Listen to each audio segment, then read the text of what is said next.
Despite the drastic change in form, Resident Evil 7 Biohazard is not a reboot. That means that everything that's happened in previous games is all still canon. So when you start exploring the Baker's estate and the abandoned ship, don't be surprised when some familiar names and places start popping up.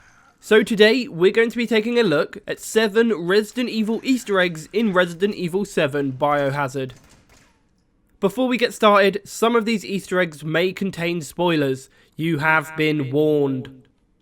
The Baker's estate is a pretty unusual place. Animal-themed keys, shadow locks, and weirdest of all, VHS tapes in 2017.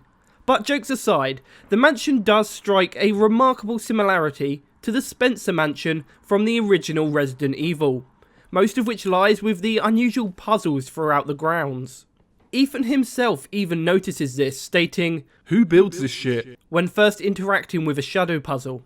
Well, the answer is actually not that surprising. Once you've acquired the snake key, if you head up into the attic in Lucas's bedroom, you can find a note on the floor that points to the construction crew who installed the shadow puzzles, Trevor and Chamberlain Construction. These are the same people who were tasked with creating the Spencer Mansion and all of its secret passages. But still, this doesn't really explain why you'd want these weird puzzles in your home. Do you want some more ties to the mansion from the original Resident Evil game? Well, if you head inside the main hall, you'll be able to find a picture on the wall depicting the Arklay Mountains. Fans of the series will recognise this location as the very same mountain range that the Spencer Mansion calls home. Now, perhaps this points to the Bakers having once visited the Spencer Mansion. Maybe that'd explain where the inspiration for their own crazy puzzle locks would come from. Staying with the theme, do you not think it's a bit unusual that the Baker's mansion contains its own morgue? That's quite suspicious if you ask me, but perhaps the answer was right in front of us the whole time. If you head out into the yard, look up at the main house, you'll be able to see a window. Coincidentally, it's shaped like the Umbrella logo, just cut in half of course. Perhaps this is evidence that the Baker's estate is actually another secret Umbrella facility. That could even explain where the ship was inbound. Let's get away from the house for now, and take a look at a couple of references to past characters. One of the first characters you'll be able to spot is Clive O'Brien. O'Brien first appeared in Resident Evil Revelations, and was the head of the Bioterrorism Security Assessment Alliance. Last time we saw him, O'Brien resigned from the BSAA, and that leads us straight into Resident Evil 7.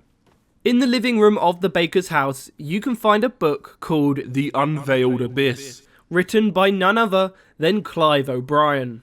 It seems like once he left the BSAA, he turned to being an author instead. I guess it's a good way to pay the bills. Another old character making a reappearance is Alyssa Ashcroft. On a table in the main hall, you can find a newspaper article titled "Over 20 Missing in 2 Years", credited to Alyssa Ashcroft. Ashcroft first showed up in Resident Evil Outbreak as a reporter and journalist, and was personally caught up in the Raccoon City incident. Since we're talking about Raccoon City, on the wrecked ship you can find a magazine on a table that features an article about Raccoon City and its survivors. The article reads, 16 years since the nightmare of Raccoon City. The survivors are still suffering. Despite the Resident Evil series having moved on from its iconic city, it's great to see that even in the background, it still has an impact on the world that Resident Evil has created. Finally, let's talk Endgame rewards. Showing up in the final minutes of the game, then being available in subsequent playthroughs is the Albert 01R. This gun is a powerful alternative to the game's standard pistol, but does have a smaller clip size. The gun's name is a clear reference to Albert Wesker, Umbrella employee and longtime antagonist of the Resident Evil series. The gun itself is actually a modified Samurai Edge handgun, the very same weapon designed specifically for members of STARS, which included characters like Chris Redfield, Jill Valentine and Albert Wesker himself. Now that poses an interesting question.